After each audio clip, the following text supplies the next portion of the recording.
మార్చిలోనే ఠారెత్తిస్తున్న ఎండలు April May సంగతేంటో.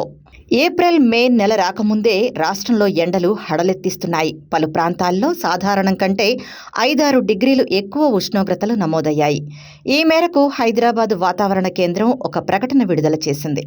రాష్ట్ర వ్యాప్తంగా బుధవారం 25 జిల్లాల్లో ఉష్ణోగ్రతలు 37 డిగ్రీలకు పైగా నమోదయ్యాయని వెల్లడించింది.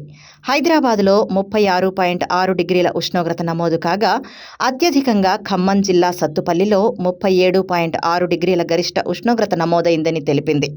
మరో 3 రోజుల్లో ఉష్ణోగ్రతలు 40 డిగ్రీలకు చేరుకునే అవకాశం ఉన్నదని హెచ్చరించింది. సాధారణంగా ఏప్రిల్ మే నెలలో ఎండల తీవ్రత పెరుగుతుందని, కానీ ఈసారి మార్చి నెలలోనే సూర్యుడు సెగలు కక్కుతున్నాడని వివరించింది. ముఖ్యంగా ఉత్తర, దక్షిణ జిల్లాల్లో వేడి తీవ్రత ఎక్కువగా ఉంటుందని పేర్కొంది. ప్రజలు బయటకు వెళ్లే సమయాల్లో తగిన జాగ్రత్తలు తీసుకోవాలని సూచించింది.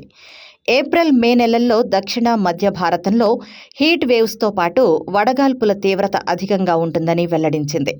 ఎండల తీవ్రత, వేడిగాలులు, ఉక్కపోతతో ప్రజలకు ఇబ్బందులు తప్పవని హెచ్చరించింది.